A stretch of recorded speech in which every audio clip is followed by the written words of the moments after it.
DSS acted on a 2016 watch list in the arrest of Okoye leaves EFCC custody. Officials apologize. INEC chairman assures Nigerians that the commission will not postpone the 2023 elections. Ipman says petrol scarcity may continue till June in Nigeria. Also tonight on Politics HQ, Rwanda backtracks on DRC refugee eviction comments. Benin Republic opposition rejects parliamentary election results. Hello, welcome. I'm Sulaiman Aledeh. Today we'll be looking at preparations by Nigeria's independent electoral umpire, INEC. And if we have the time, we should be speaking with Festus Okoye, who is the Chairman, Information and Voter Education Committee of INEC. And of course, Abubakar Kari, who's a political analyst, also will be joining me on the show. Okay, back and forth, we'll be doing going around Lagos and a few other places in the country to see how much of preparations the people and INEC have made. That's when we come back.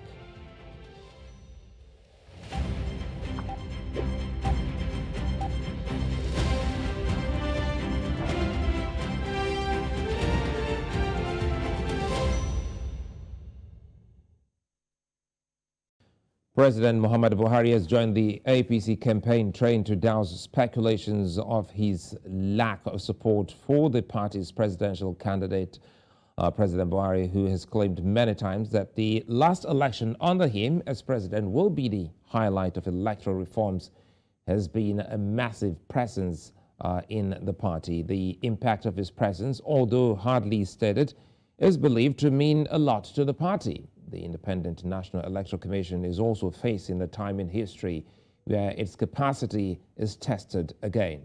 Now, with the introduction of the BVAS, the Commission has promised that the days of election irregularities are behind us as a nation and that the best candidates will emerge as supported through the ballot.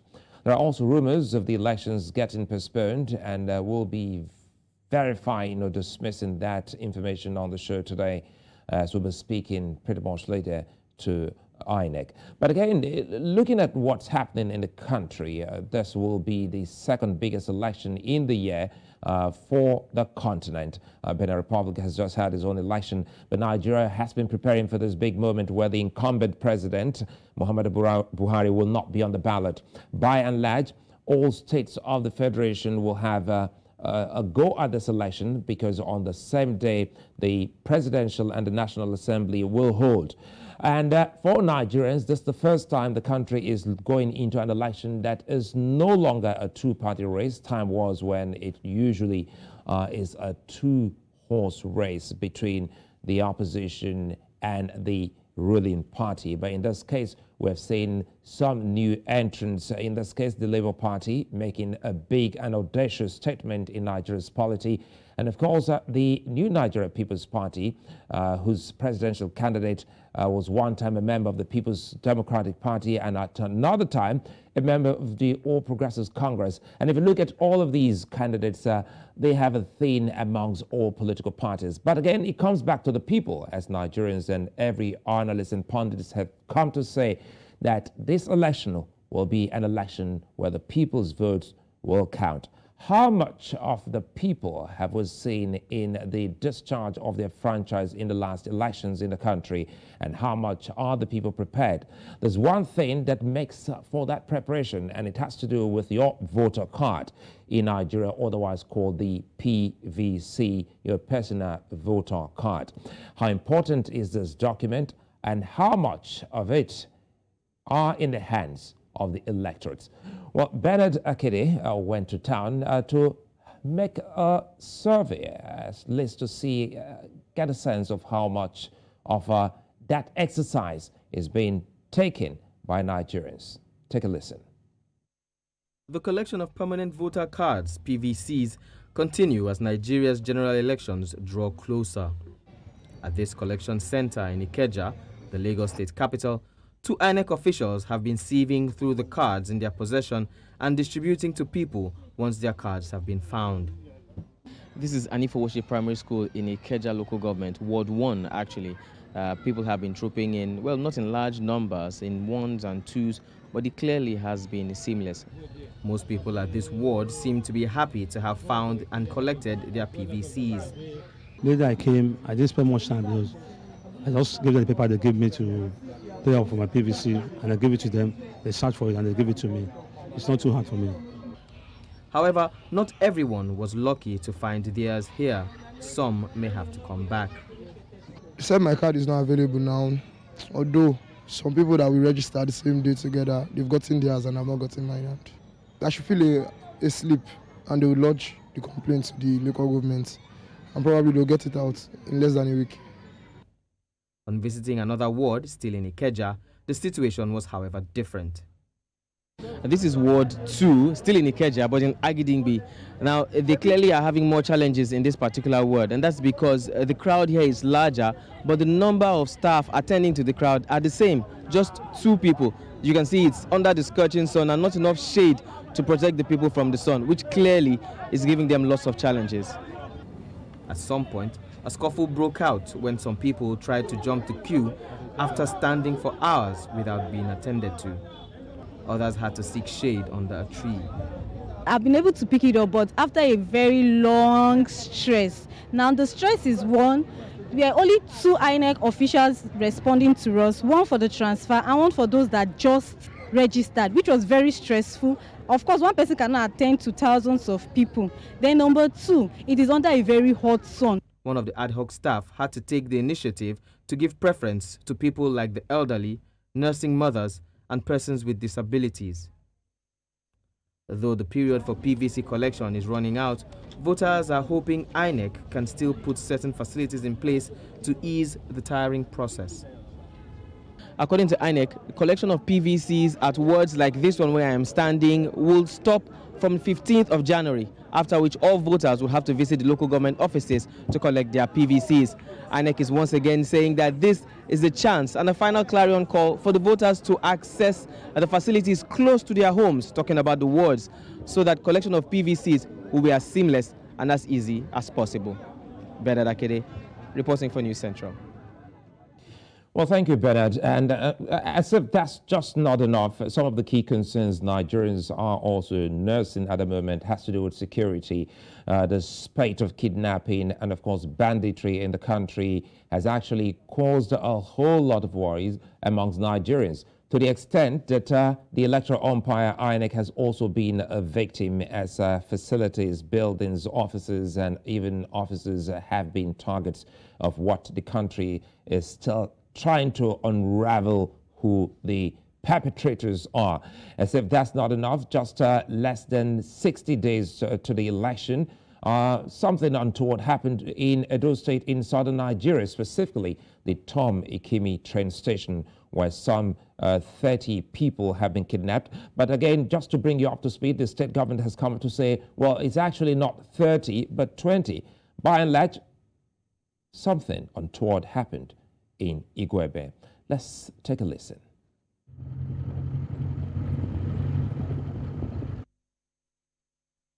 Ekehen community in Igwebe local government area of Edo State. The quietness pervading the atmosphere, a fallout from the recent kidnap of over 30 train passengers waiting to board the train from Edo to Delta State.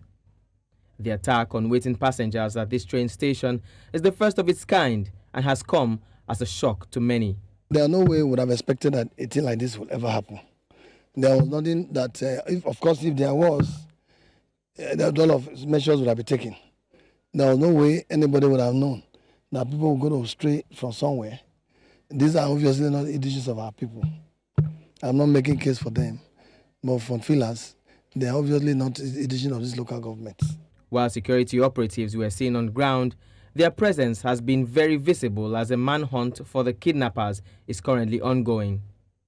The Edo State Deputy Governor, who was seen on ground, confirmed 2 victims abandoned by the kidnappers have already been rescued, and security operatives are currently on the heels of the abductors. As at yesterday, the CP and all the security chief, the vigilante, the hunters have all been deployed, and we are already doing something. There are certain things I cannot tell you now, but what is key is that Edo will be too hot for anybody to attempt to do what they tried to do yesterday. Some of the residents of the community say much more should be done to effect the rescue of those kidnapped and urged government for security guarantees going into the future. If you see what is happening here now, you see that there is more that needed to be done even before now. All these bushes also will be taken back 200 or 500 meters away from the premises of this train station. And I think this urgently have to be done. They have to bring the security cameras, let the security cameras be working, because what I've discovered now is that the security cameras, as it were not functioning. So these are ways and measures to really put the security back from this place. Painful thing. Well, that's just to catch a glimpse of what security could mean for a successful election, as the Nigeria Electoral Umpire, INEC, has actually said it is ready. It is also facing a time in history when its capacity will be tested again.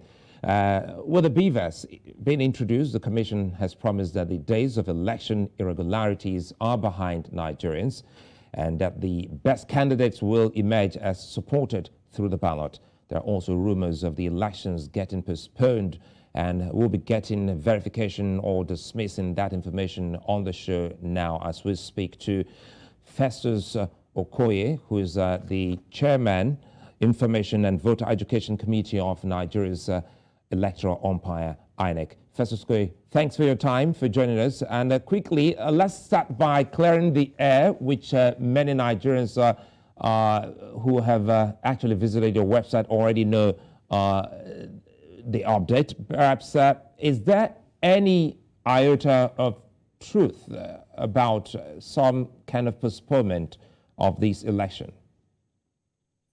No, there is no iota of truth in relation to the insinuations around either postponement of the election or rescheduling of the election. If you look at the Constitution, Section 132 and Section 179 of the Constitution of the Federal Republic of Nigeria guides the timing of elections. And Section 132 and Section 178 of the Constitution circumscribes the period for the conduct of elections. And this commission wants to remain within the ambit and framework of that constitutional provision. And secondly, in relation to the preparations for the elections, in relation to planning for the election, this present commission is well ahead of our own preparations as at the 2019 general election. And so we are well ahead of our planning. On the 26th of February, 2022, we released the timetable and schedule of activities for the conduct of the 2023 general election. And we have 14 items, or we have 14 items on that schedule.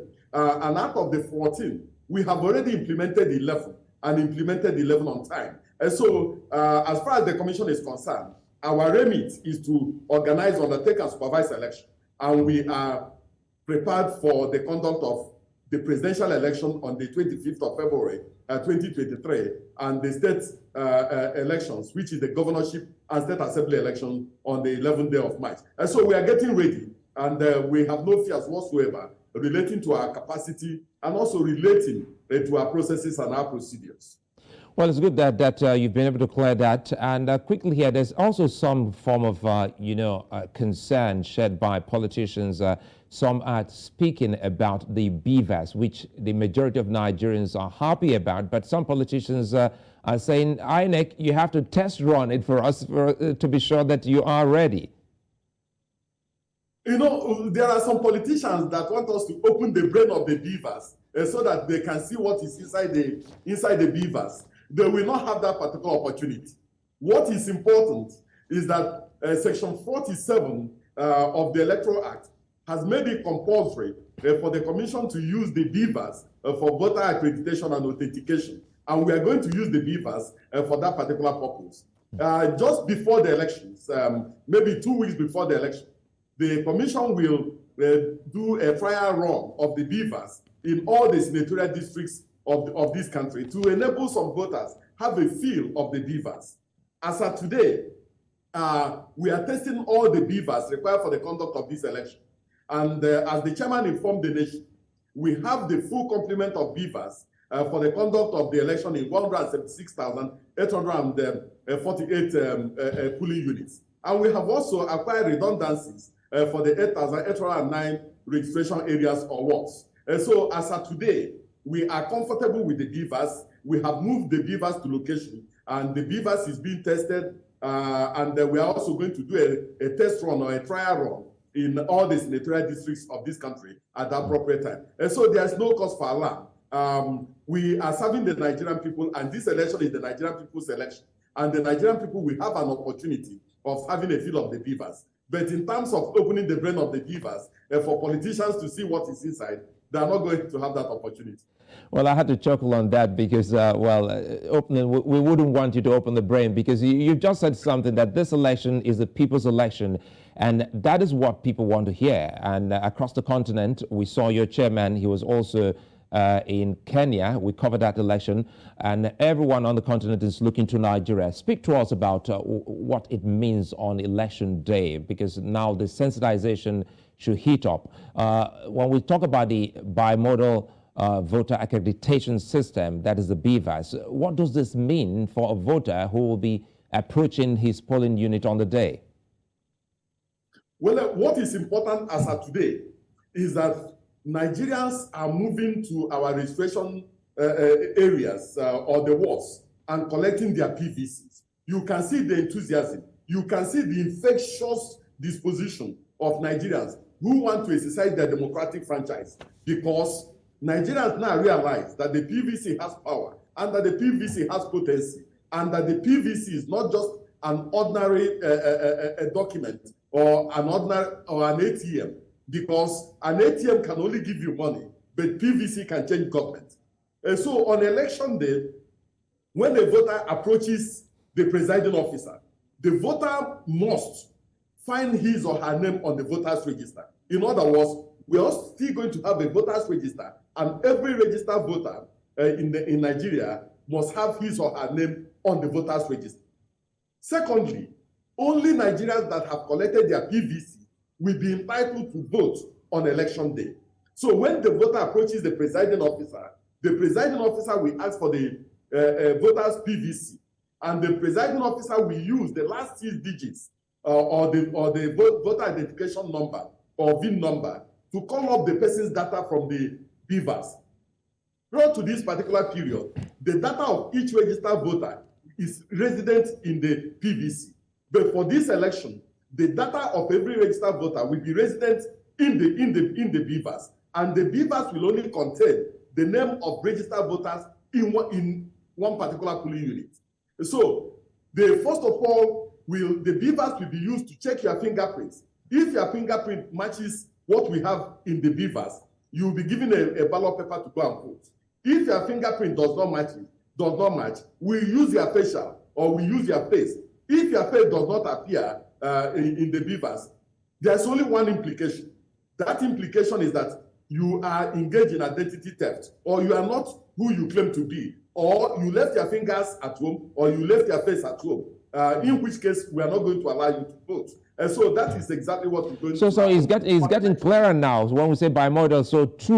So it's either the fingerprint or your facial recognition. So one must pass.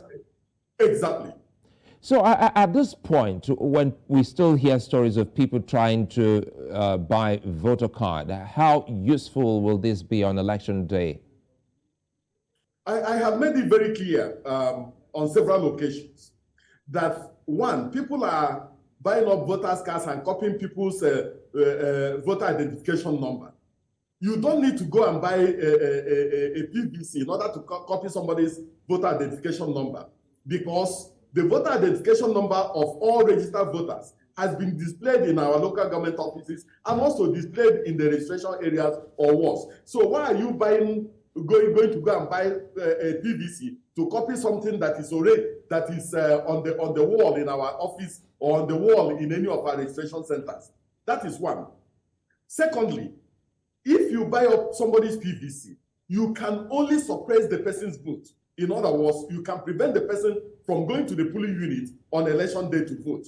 But in terms of carrying the PVC and giving someone else to go and cast vote on election day, That is next to impossibility, and it will not happen because the fingerprint of such an individual will not pass, and the face of the individual will not pass. And we are also going to have full complement of security agencies who are going to be moving around some of the polling units on election day. And any individual that engages in identity theft or who pretends to be who he is not will definitely be arrested on election day. Well, we've seen your commission do what some will call some test cases. Started off with Ondo, we saw Edo, we also saw Osun Ekiti, and people were getting to see the results in real time on your website. Take us through. Is it still going to be the same for the general election? Oh, definitely. For this general election, we are going to upload the polling unit level results in terms of what we call from EC8A, which is the polling unit level result, into our INEC result viewing portal in real time for the Nigerian people to follow. I know that in Ekiti, for instance, and in Osun, for instance, so many of the political parties established a situation room, and they were also computing and following the results coming from the polling units in real time. And we are also going to do the same thing. Now, at the level of the polling unit, the moment elections are over, the moment the results are imputed into from EC8A, or what we call the polling unit level result, the presiding officer will sign and stamp. Then the polling officials or party agents, if available, will also countersign. It is that polling unit level result that will be scanned and uploaded into our INEC results viewing portal. So there's a possibility that even before the presiding officer gets to the collation center, that the collation officer has also already seen the result as uploaded into our INEC result viewing portal. And so we are going to upload the results in real time, and Nigerians will be in a position to follow these results as they are uploaded in real time. And for young Nigerians, especially the first-time voters, we went round and we got a cross-section of these people, some of them so excited, while some are apprehensive and a little bit disappointed being unable to pick their voter cards yet. What message do you have for them? My message to them is the message of patience. If you recall, we started this process at the level of the 704 local government offices of the Commission. And then on the 6th of January 2023, we devolved this the collection to the various registration areas or wards. And this will terminate on Sunday.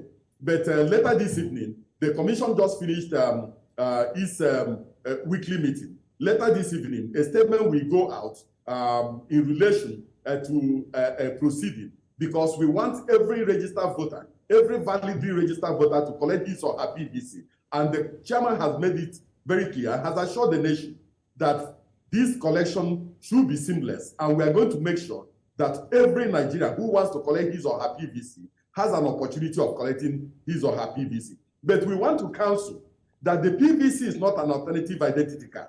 The PVC is not an ATM card. The PVC is for purposes of voting. So we want Nigerians to collect their PVCs and also show up on election day and use their PVC in the manner that the law has prescribed they should use it. And so later this evening, a statement will go out on how to proceed with the collection process at the registration area level. Well, we understand you're quite busy. You had to leave a meeting to join us on this sensitization effort. But quickly, before you go, how much of support are you getting from Nigerians in ensuring that your facilities, your offices, and of course centers are protected, going by past experiences of being touched by unknown persons? One thing is very clear. Most of the staff or most of the workers in our local government offices are either persons from the local community or persons from contiguous communities in those areas. So anytime our facility, anytime there's any challenge with our facility, it is the local communities that suffer. Now, some of the local communities have assured the Commission that they will continue to protect the facilities of the Commission. We are also getting the security agencies to also assist in protecting the facilities of the Commission. because these are national assets. These are not our individual assets. These are national assets. And we need these assets for electoral continuity and electoral business. And so we will continue to plead with the various communities to take an interest in protecting our buildings, in protecting our sensitive and non-sensitive materials, and so that elections can continue, and so that we can more fundamentally and more comprehensively join the Committee of Democratic Nations, because Nigeria is the second largest presidential democracy in the world after the United States. And we must live up to that expectation, and we must live up to that particular name. Festus Okoye, we look forward to having you again come back to speak to the people and further enlighten Nigerians on this big election. Many thanks for your time.